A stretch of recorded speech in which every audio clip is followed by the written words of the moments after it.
Bienvenidos a un nuevo episodio del Arte de Criar. Hoy vamos a hablar de algo que nos preocupa a todos los padres de adolescentes, la adolescencia tan temida. Yo soy la doctora Viviana Riego, soy psiquiatra de adultos con una subespecialidad de psiquiatría infanto-juvenil. Soy María Liz Barba, psicóloga clínica con especialidad en terapia familiar y en infancia y en adolescencia. Hola Vivi. ¿Cómo estamos, María Liz? Bien, qué lindo tema. Un tema que todos los días vemos en el consultorio. Sí, y sobre todo siempre la gente ve la adolescencia como algo oscuro, como que está llena de choques, ¿verdad? Como temerle. Pero en realidad de eso se trata hablar en este podcast, de cambiar la mirada, de entender que el cerebro del adolescente es un cerebro que está en construcción. La amígdala, la zona de las emociones que después vamos a hablar, está creciendo rápidamente y la zona para regularlas, que es la corteza prefrontal, está recién empezando a madurar. Por eso ellos sienten tanto, se arriesgan tanto. Y muchas veces nosotros queremos que ellos sean unos adultos en miniatura, pero su sistema nervioso está creciendo. Así mismo. Y es ahí donde muchas veces nosotros como padres decimos, si le vemos a un bebé, decimos, ay, qué lindo bebé, No. qué hermoso, sí, ¿verdad? Pero le ves a un adolescente y no decís lo mismo, no te genera la adolescencia ese terruño. Claro, porque el adolescente te da un portazo, te deja hablando sola, bueno, en realidad lo que nos pasa, que justamente olvidamos esto que vos acabas de decir, es un cerebro en construcción. Y es una etapa donde ellos, a la par que tienen que seguir creciendo, tienen que desarrollar los vínculos. Es una etapa donde se va a definir quiénes son, se va a definir su personalidad, se va a definir su proyecto de vida. Imagínate todo lo que tiene que hacer esa cabecita. Y encima también tiene que sostener relaciones sociales y con sus pares. Así mismo, bueno, es la adolescencia, eso es justamente la adolescencia y muchas veces como papás sentimos miedo de eso. Sí. Y no entendemos que nos dejan de querer nuestros hijos, no dejamos de ser importantes, sino que tenemos que acompañarle de otra manera. Bien. Y como te dije, para mí que lo más importante es hablar de esto hoy en el podcast. Así mismo. ¿Qué te parece cómo funcionan las emociones en comparación a un adulto? ¿Vos ves a nivel neurobiológico, dentro de lo que trabajas, ves que hay una neurobiología diferente en las emociones? Sí, ¿Ves que para explicar luego el cerebro del adolescente es totalmente diferente? Como te hablé, vamos a suponer, es como, en serio, literalmente está en construcción. Sí. Si nos ponemos a ver, es como un edificio que si bien ya tiene las bases, incluso algunos pisos terminados, todavía tiene pisos sin terminar y andamios. Entonces hay zonas que ya se pueden ocupar y están funcionando rápidamente, pero otras zonas en las que todavía se están construyendo. Y es así como la zona de las emociones, que es el sistema límbico, donde está la amígdala, en la que sentimos ansiedad, tristeza, está muy desarrollada. En cambio, la zona de la corteza prefrontal, que es la zona que nos permite pensar, frenar, planificar, termina de madurarse a los 25 años. Y hay otros cambios que son también súper importantes. Se llama la poda sináptica, que empiezan a formarse nuevas interconexiones. Por eso es tan importante que desarrollan los adolescentes, porque se empiezan a formar más conexiones de lo que se usan y se pierden las que no se usan. Y aparte de eso, después vamos a hablar, hay mucha dopamina, entonces el adolescente quiere explorar. Pero a veces esto no es un defecto, sino es la evolución, porque el adolescente tiene que dejar de ser niño, convertirse en un adulto. Sí. Y para hacer eso, necesita tener ese impulso. Y en eso, Vivi, también hay algo que es interesante. Muchas veces nosotros los papás, por eso se escucha mucho, el papá es como la parte ejecutiva, es decir, te convertís como el cerebro frontal, ¿verdad? Sí. Es decir, en la adolescente, porque se olvidan hasta dónde está su cabeza, ¿verdad? Se olvidan de todo. Y muchas veces lo que pasa es que en esta entrada, como vos hablas, este cerebro que todavía está en construcción, tiene que crear su autonomía, tiene que crear su juicio, tiene que hacer su proyecto de vida, toda una área prefrontal que, como decía, a los 25, 30 años recién se termina de desarrollar, pero en la adolescencia ya le necesitamos funcionando. Entonces, a veces los papás se confunden porque creen que porque ya es grande, tiene que ser autónomo, tiene que manejarse solo, tiene que llevar solo su rutina. Y en realidad eso es un proceso paulatino, porque en esta etapa también lo que ocurre es como que las emociones están tan a flor de piel que ocupan mucho lugar en esa cabecita.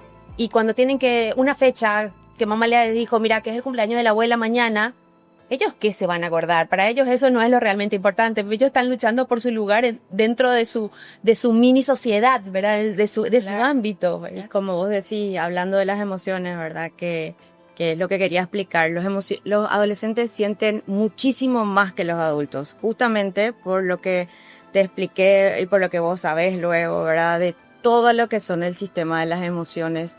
Si sumamos eso, los otros cambios cerebrales, y como vos decís, la importancia que ellos le dan al grupo, porque cuando uno es niño, le da la importancia a la familia, uno se refleja en la familia, pero el adolescente lo hace a través del grupo, además de todos los cambios hormonales.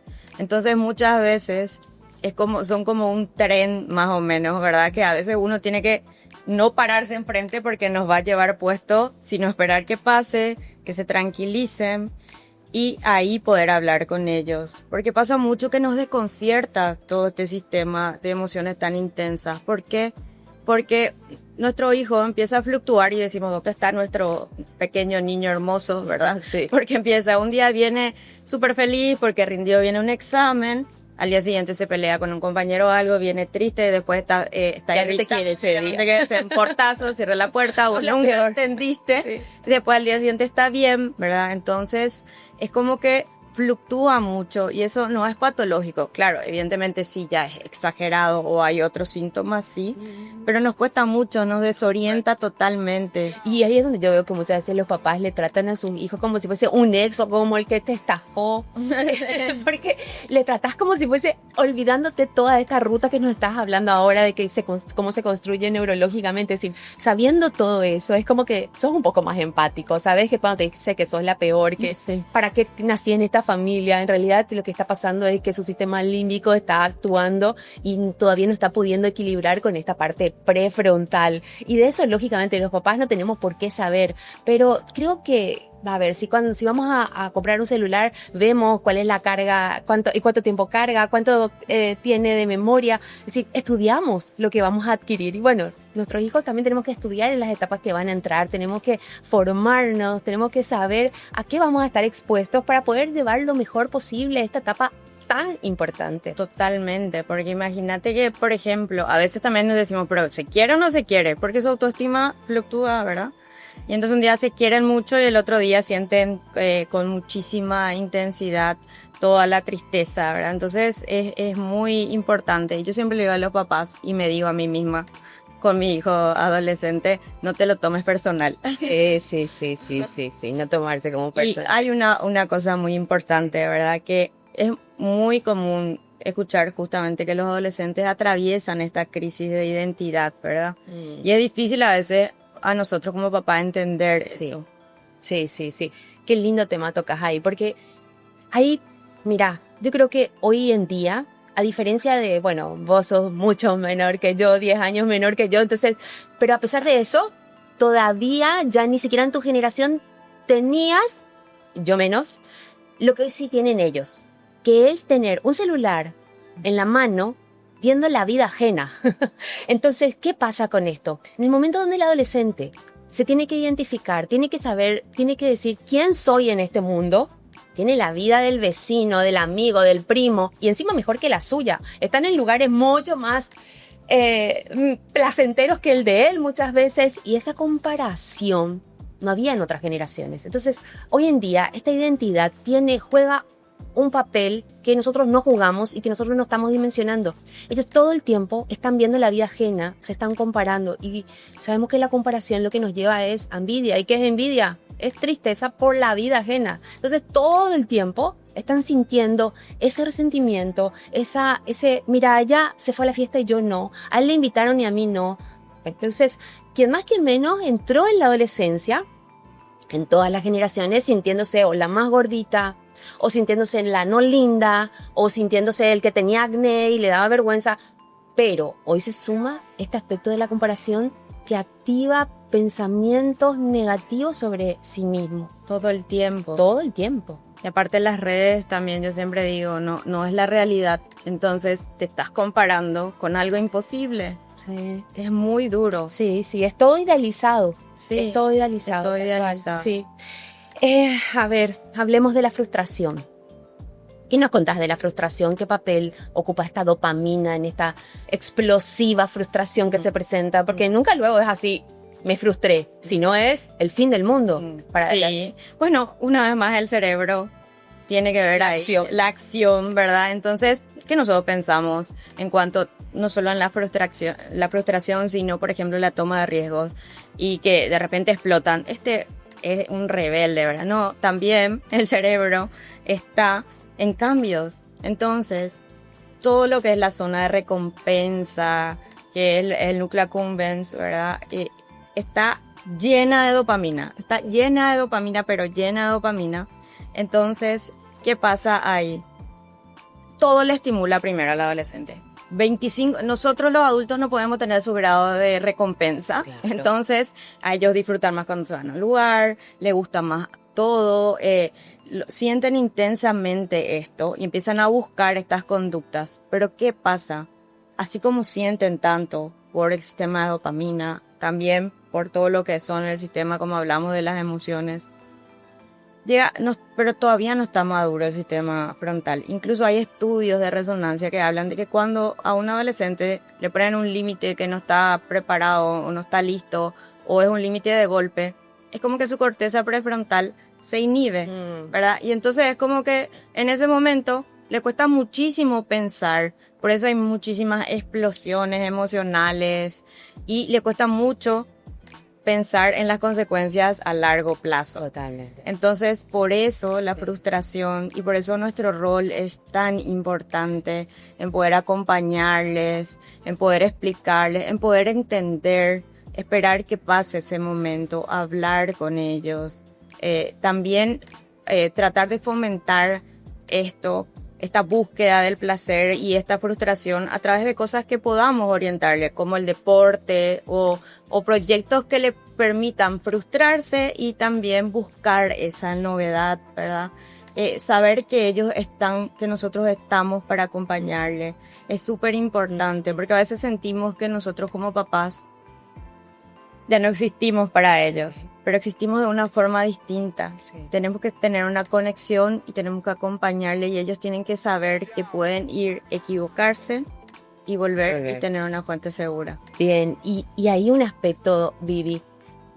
Pasa que en esto de la dopamina que nos hablabas, ellos prefieren sentir que pensar, ¿verdad? Entonces, mi papá me dijo que no me podía quedar hasta más tarde a la fiesta. Prefiero escuchar su reto, que me castigue, que me dé la cadena perpetua. Pues yo me quedo en la fiesta. ¿Pero qué vos le decís como papá y con los límites? Bueno, y ahí vos hablas de qué le digo yo. Y ¿sabes qué yo les digo a los papás? A ver, nosotros tenemos que armar esos límites con antelación. A ver, si yo me voy, por ejemplo, en un avión y veo la ciudad de noche, estoy llegando a una ciudad importante, estoy llegando a una capital, veo todas las luces y sé que estoy llegando a la capital porque veo todas las luces prendidas, ¿verdad? No es que si yo llego de día no hay capital. Sí hay capital, sí está la capital, no la veo nomás. Bueno, esos mismos son los límites, no es que tienen que estar como prendidos o activados todo el tiempo, avisando todo el tiempo que ese límite está, que si no haces esto va a pasar aquello. No, esos límites tienen que estar, pero tienen que estar hablados antes. A ver, por ejemplo, una mamá que dice, yo no quiero más que tiren la ropa en el piso, quiero que tiren en el cesto, por favor. Y un papá que dice, quiero salir temprano porque no me puedo ir clasificando a la mañana. Y un adolescente que dice, pero yo me quiero que ahora en vez de las 2 me busque a las 3 de la mañana. Entonces, vamos a sentarnos en la mesa. Siempre le digo a los papás, siéntense en la mesa, hablen de lo que cada uno quiere y vean cómo se van a comprometer. Pero den ese mapa de lo que cada uno espera en la familia. Espero que no me hables mal. No me contestes así, pero eso no lo digo en el momento solamente, sino ya lo hablo antes. Claro, porque ya dejo en claro esos límites, marco. Sí, porque como hablamos siempre en el momento, probablemente no piensen claro. Exactamente. Y también nosotros no pensamos claro. Ahí esos límites son muy viscerales, son también con demasiada dopamina o un exceso de cortisol y muchas veces no son límites que realmente nosotros nos podamos cumplir o son límites que en realidad no educan, sino lo que hacen es descargar nuestra emoción simplemente. Totalmente. Vivi, también en esto de poner los límites está una cuestión de que creemos que poner los límites es control, ¿verdad? Que es control así. Y ese control a veces se exagera.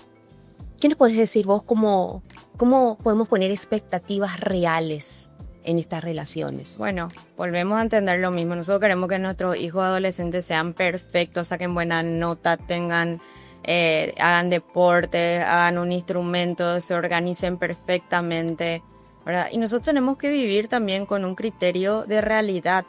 Primero, ver quiénes son nuestros hijos, cuáles son sus dificultades, ¿verdad? Eso me parece muy importante. Segundo, no son adultos de miniatura y creo que ni los adultos podemos hacer todo eso a la perfección, ¿verdad? Entonces, cuando nosotros ponemos ese tipo de expectativas, nos olvidamos que su cerebro está en construcción nuevamente, que todavía no puede organizarse. Entonces, nosotros queremos que él ya sepa todo, que si saca en el colegio una mala nota, no estamos apoyando lo que es la buena nota y queremos controlar todo el tiempo. Y es algo que tenemos que aprender a soltar. Después vamos a hablar, es importante controlar, pero sobre todo acompañar y guiar, porque el control total no lo vamos a tener. Entonces, ¿qué hacemos? Los chicos empiezan a sentir que se rompe el vínculo, porque una cosa es darle los límites, como vos decís, y otra cosa es querer que ellos sean una extensión de nosotros o hagan lo que nosotros no hicimos, ¿verdad? Entonces ahí también uno se tiene que poner en la expectativa. ¿Qué me molesta de mi hijo? Porque es tan desordenado porque yo tengo un problema con el orden. O si mi hija tiene novio, yo tengo miedo por mi experiencia negativa en la adolescencia, ¿verdad? Es como ponerse también y empezar a hablar y a trabajar mucho la confianza con los chicos. Porque cuando yo me doy cuenta de que quiero controlarle todo el tiempo, cuando me quiere hablar, yo ya le interrumpo. Me voy y le interrumpo en su pieza. A mí tampoco me va a gustar que entren sin... Y también cuando invalido lo que le pasa. Entonces, lo más importante dentro de la relación con ellos es ver qué nos molesta, acompañarle y tener criterio de realidad con nuestros hijos. Ver también cuando están intentando, cuando están aprendiendo, que se tienen que equivocar. Y muchas veces hay que soltar el control extremo. Sí, sí. Y ese control desconecta. Totalmente. Es el típico, ¿ya estudiaste? ¿A qué hora viniste? Y te cepllaste el diente, te lavaste la cara. Así el jabón mismo. te compré y no estás seco, no usaste nunca. Es decir, Esos canales de comunicación, ¿verdad? esos canales de comunicación que ahí es donde decimos, la otra vez leía un estudio que el 95% de los padres en los primeros 60 segundos ya le interrumpen a su hijo. Pero, es decir, el hijo te está contando algo, pero, ¿verdad? Entonces, no les dejamos hablar, no hay escucha. Y abrir esos canales implica escuchar. Implica no hablar de temas que ya otra vez nos sentamos en la mesa, mamá, y me vas a hablar otra vez de mi colegio, me vas a hablar otra vez que tengo que salir con mis amigos, me vas a hablar que ese amigo no te gusta.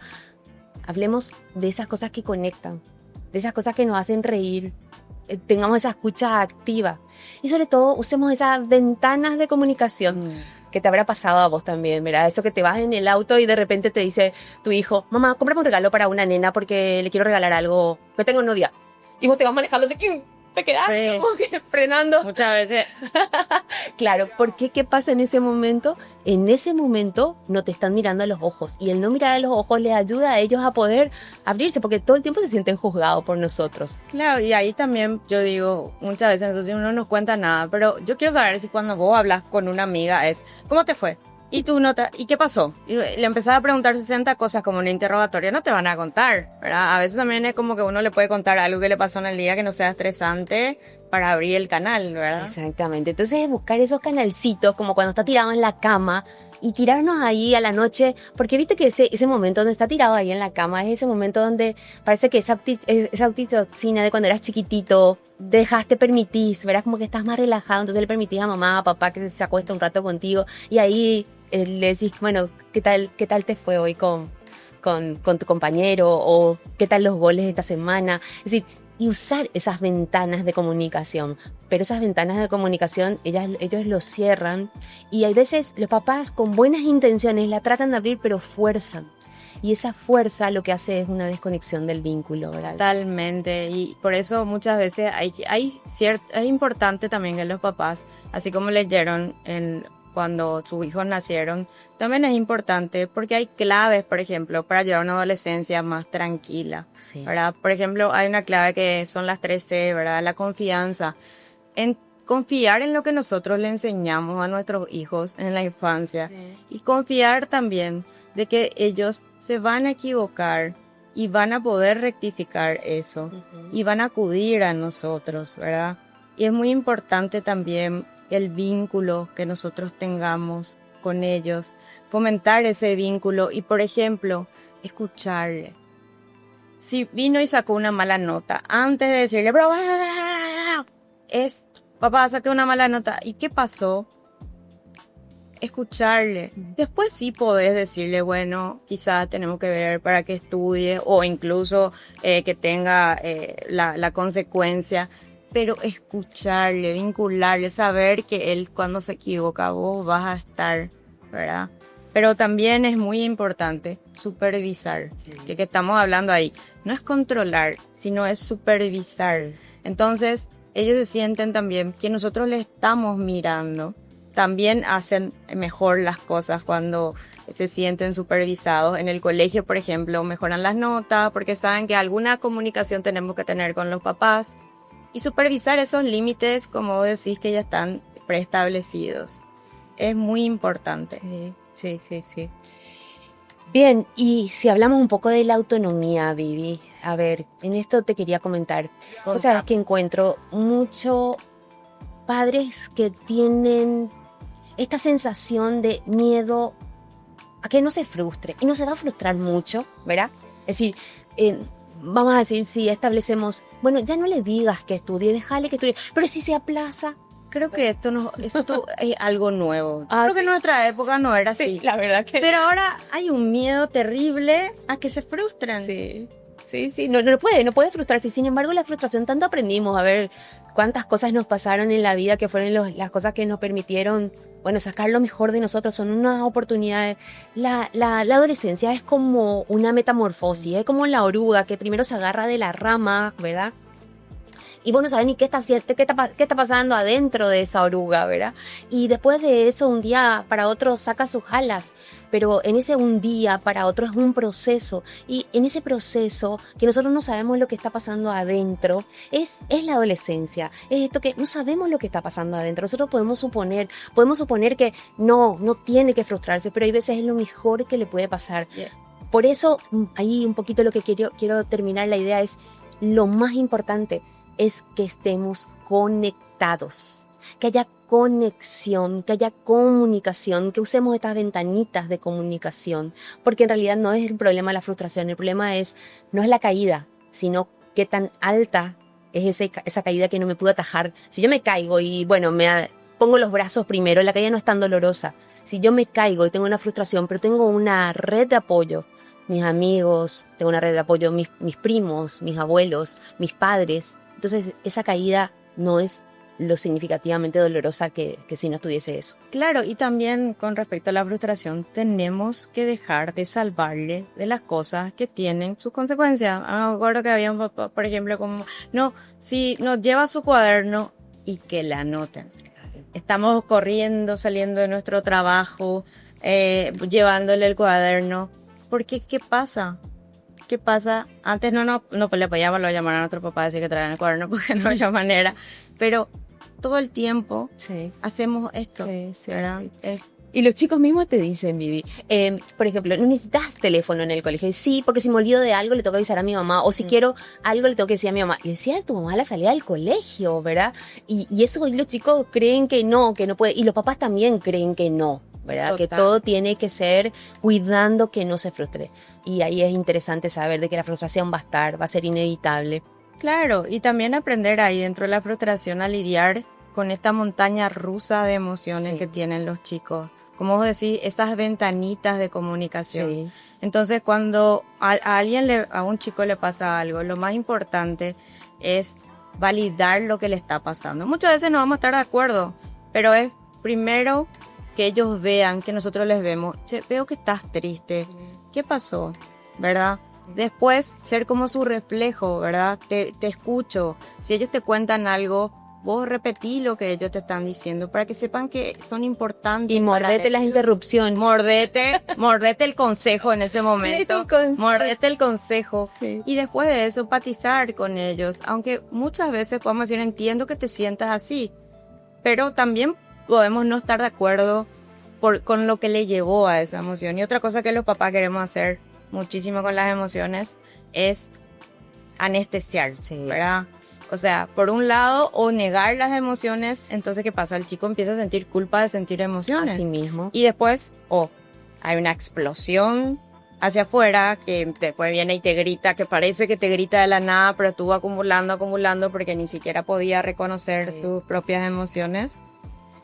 O hay una implosión, así mismo, ¿verdad? Empiezan a sentirse mal, tristes, a autolesionarse. Entonces, es tan importante que nosotros también le podamos decir, bueno, hoy no fue un buen día, estoy un poco triste, pero ya va a pasar. Sí. O lo mismo, queremos distraer también la emoción. Por ejemplo, si nuestro hijo se va y termina con su novia, en vez de acompañarle y decirle, bueno, sí, esta emoción vas a sentir, no hay manera de que no la sientas y es sano que la sientas, con el tiempo va a pasar, yo te estoy acompañando, ya le queremos llevar de compra al shopping, ya queremos llevarle a algún lado, y entonces esas son cosas muy importantes en la comunicación y que ellos vean eso. Y sobre todo esto que decís, hay 2 puntos quiero agregar. 1, en la adolescencia no tienen perspectiva, entonces están sufriendo porque la novia les dejó y creen que es el fin del mundo, que no va a existir, que era el amor de su vida, y vos le decís, pueden haber otras chicas, pero vos no sabés nada, ella era mejor que todas. Bueno, no entra esa idea. Entonces, en ese momento, el adolescente no tiene perspectiva porque su parte prefrontal no le permite, igual que el niño que está sufriendo bullying. ¿Por qué hay un suicidio por qué hay suicidios por causa del bullying? Porque el chico no tiene perspectiva, no ve futuro, tiene anulada la parte de un juicio o de que puede usar, o que esto se puede solucionar, ¿verdad? Eso es por un lado. Y otro lado, otro punto que escuchaba que decías, ¿verdad? Mordete el consejo. Y eso la otra vez me acordaba en una conferencia.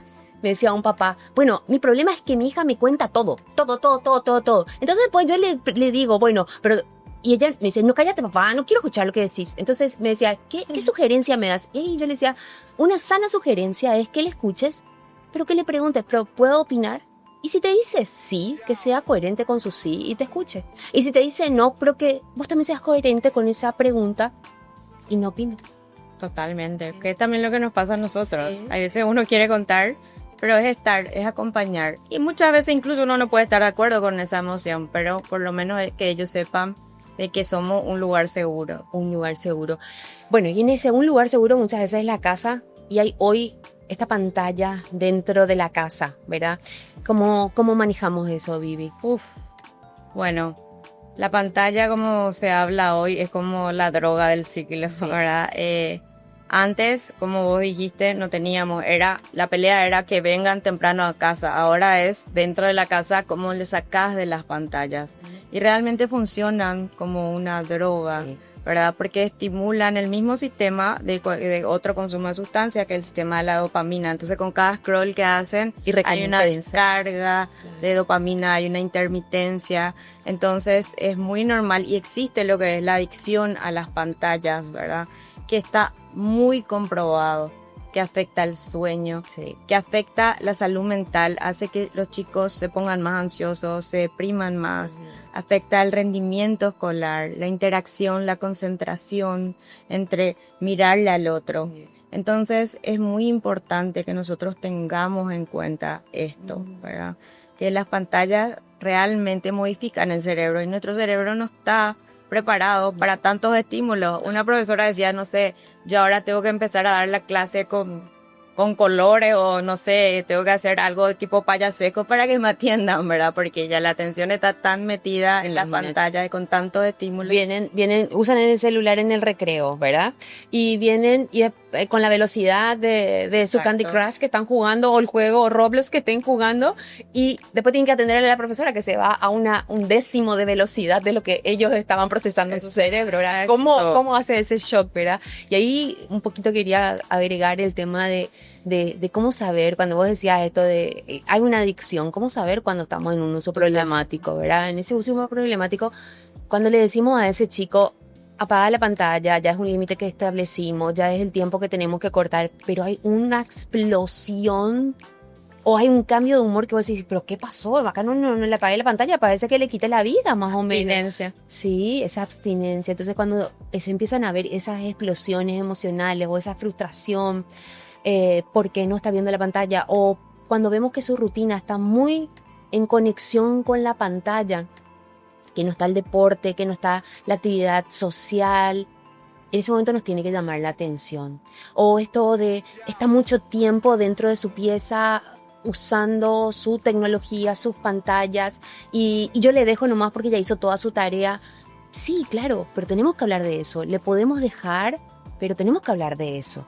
Tenemos que hablar de lo que está pasando, cómo puede un poco recrear un poco más esa rutina y no sea tan focalizado dentro de la pantalla. Y también hay que hablarle de esa neurobiología que está ocurriendo en su cerebro en la medida que usa esa pantalla. Sí. Y ahora hay que sea consciente de que si por ahí no está pudiendo cumplir por la pantalla, porque muchos adolescentes vienen y te dicen, no estoy pudiendo hacerme porque estoy todo el tiempo con la pantalla. Y ahí también mirarnos a nosotros si nosotros también estamos todo el tiempo con la pantalla. Bueno, y tanto la pantalla como el mundo de hoy, los horarios, sí, ¿verdad? Influyen también mucho en el sueño, sí, y eso es fundamental para la salud mental. Resulta que cada vez los adolescentes retrasan más su inicio de sueño, sí, ¿verdad? Y esto trae muchísimos problemas en la salud mental. Hay mayor índice de depresión, hay mayor índice de ansiedad. Los chicos en la concentración, que muchas veces no medimos, sí, ¿verdad? No se concentran, están irritables. Entonces nosotros estamos recontra enojados con nuestro hijo porque parece un vago, no se quiere despertar para ir al colegio, no quiere, después quiere venir y dormir. Pues como si no durmió. Necesitan dormir 8 a 10 horas y duermen 5, sí, ¿verdad? Entonces eso para mí es muy importante y también afecta el metabolismo, aumenta el cortisol, como también incluso aumenta las hormonas que dan hambre, y algo que le va a interesar mucho a los chicos, no crecen, ¿verdad? Sí. Porque la hormona de crecimiento se libera en la primera etapa de las 0 a las 3 horas donde hay más sueño profundo. Sí. Si no hay sueño profundo. Viví hace tantos años hablamos de la adolescencia, pero hoy por hoy estos temas, por ejemplo, sueño para mí es algo nuevo de que estamos hablando en la adolescencia.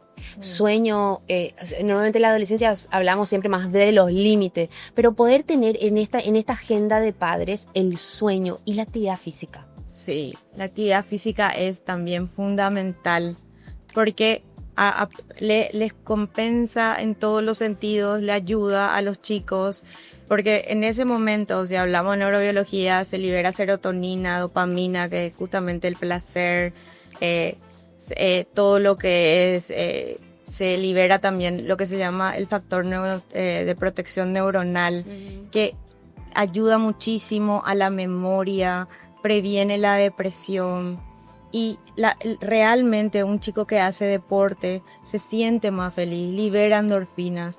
Pero aparte del movimiento y del deporte, el deporte también te enseña otras cosas, como a frustrarte, sí, te enseña también a que hay que ser constante, te enseña a lidiar con los otros. Entonces el ejercicio es fundamental. Sí. Y ahí hablamos entonces de sueño, hablamos de la actividad física, y qué tal si hablamos de la sexualidad, que también es así un tema que tenemos nuestras propias limitaciones también como papá, porque muchos papás llegan a la adolescencia sin haber hablado y ahí le preguntas, ¿estoy a tiempo o si todavía puedo hablar? Sí, hay dos miedos siempre, o estoy muy tarde o voy a hablar muy temprano y le voy a estimular cosas que no están estimuladas. Siempre los papás te preguntan eso. Sí. ¿Verdad? Pero en realidad todos los estudios hablan de que hay que hablar antes de la adolescencia, ¿verdad? Hay que hablar antes de la adolescencia, porque también no es solamente el sexo, es el respeto, los vínculos, la prevención, por ejemplo, del abuso, que los chicos sepan cuando se ponen en riesgo para que ellos puedan actuar y prevenir eso. Pero no es tarde igual si no hablaste en la adolescencia. Sí. Porque ¿qué pasa cuando nosotros decimos tenemos miedo? Yo siempre le digo, ya vieron todo en las redes, ya le contaron todos sus compañeros, o peor, acuden a la pornografía, ¿verdad? El 30% de niños de 8 años, el algoritmo ya le arrojó cuestiones sobre sexo. ¿Por qué? Porque son potenciales adolescentes, son potenciales clientes, porque la pornografía, ¿verdad? Claro. Es una empresa, es una industria. Pero y ¿verdad? con respecto a lo de hablarlo, ¿no? Cuando son adolescentes, hay muchos estudios, ¿verdad?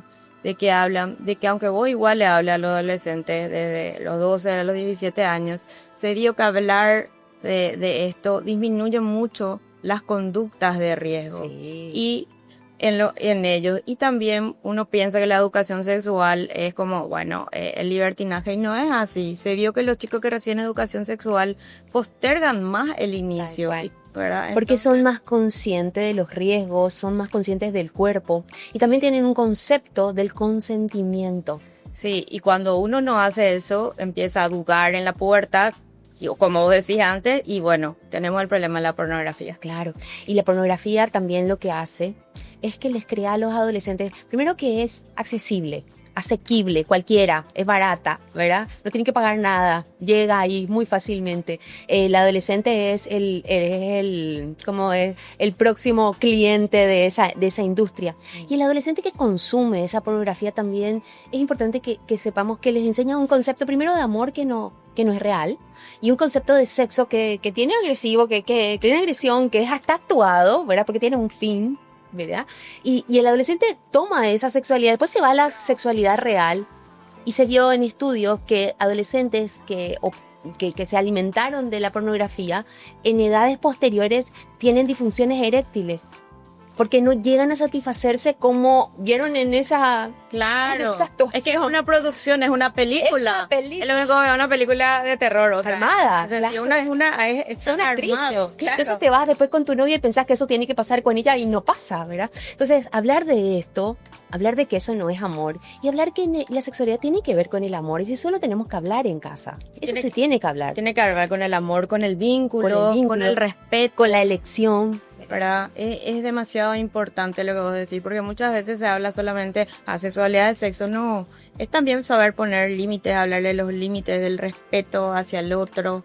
Eso es muy importante. Sí. Y vuelvo a insistir, la palabra consentimiento, porque nosotros tenemos que hablar en la adolescencia del consentimiento. Tenemos que enseñar a nuestro hijo, nadie puede avanzar hasta donde vos no quieras. Exacto. Por más que le ames y haya amor, yo te enseñé que el sexo es con amor, no. Tenemos que entender hasta dónde queremos nosotras, mujer, hasta dónde quiero yo, hombre, llegar. Claro, y también respetar hasta dónde quiere el otro. Hasta dónde quiere el otro. Y hay una advertencia que yo quiero hacer a todos los papás, tanto de niños como de adolescentes, que pasa mucho que en el WhatsApp a veces se envían cosas, ¿verdad? Y después uno le presta el teléfono al niño, y el niño ve esto, y ocurre, como vos decís, esta adicción a una etapa muy temprana, y realmente es alarmante cuando pasa esto. Así mismo, así mismo. Y te quería preguntar, ¿qué vos sentís o qué le decías a los papás cuando te hablan de este mito en que uno ya no le necesita más cuando es adolescente a los papás? Sí, y este mito lo que nos hace es, nos saca muy temprano del radar de nuestros hijos. Nuestros hijos nos necesitan diferentes, nos necesitan con un sostén diferente, con una mirada diferente, nos necesitan ya tratándoles como personas que van creciendo, no como niños. Ya no quieren ese vínculo y es sano que no lo quieran. Nuestra presencia y nuestra permanencia en ese vínculo tiene que perdurar, pero en conexión, no en control. Entonces eso sí es lo que cambia en esta etapa. Sí, porque si nos ponemos a pensar lógicamente, ¿cómo va a saltar de ser un niño tierno a ser un adulto? Tiene que pasar por esta etapa, ¿verdad? Sí. Lo que muchas veces sí ayuda a que ese padre pueda permanecer dentro del vínculo es ese estilo más democrático, ¿verdad? Sí, ¿verdad? Porque hay muchos estilos, ¿verdad? El autoritario, el que te da muchísimas reglas, pero no hay ni un vínculo. Sí. El permisivo, el que te da todos los vínculos, pero no te da ningún límite, que no te ayuda. El papá totalmente ausente. Bueno, y el democrático o autoritativo, que no significa que ellos van a hacer lo que quieran, ¿verdad? En una democracia la autoridad es la que establece los límites, pero uno puede discutir, puede consensuar, ¿verdad? Y se establecen los límites de convivencia, y ahí el adolescente realmente se siente escuchado, se siente valorado, y eso se vio que es el estilo que también ahora, por supuesto, al estilo democrático y autoritativo, se agregó lo que es la crianza consciente también, ¿verdad? Vos como papá cuando te desregulás, o vos como papá lo que vos sentís, pero se vio que los chicos que son criados de esta manera, en que se les escucha, se le pone límites, porque democracia no es no ponerle límites, nadie puede hacer lo que quiera en la democracia, o sea, a veces se le pone los límites, pero se le da el permiso de, por supuesto con supervisión, de equivocarse y de aprender. Sí. Estos chicos tienen más autonomía. ¿Por qué? Porque justamente son más responsables y más autónomos, porque tienen menos miedo de equivocarse y confían más en sus decisiones. También tienen mejor rendimiento escolar porque los papás le están acompañando en el colegio. También tienen menos depresión, menos ansiedad, porque se sienten más queridos, hay más vínculo. Incluso tienen menos problemas de conducta, tanto así de nervios, de trastorno de la conducta alimentaria. Entonces, me parece muy importante que sepamos que sí hay estilos de crianza que nosotros podemos llevar a cabo y que están comprobados científicamente que realmente les ayuda a nuestros chicos. Y ni por un lado ni por el otro, como decimos, ni el autoritarismo ni la permisividad. Total. Poder lograr ese equilibrio del medio, donde haya una escucha, donde si tu hijo viene un día y te dice, mamá, me quiero pintar el pelo de verde, bueno, no le digas no, ¿verdad? Sino que primero escuches, ¿de dónde viene ese interés? ¿Por qué se quiere pintar de verde? ¿De dónde salió eso?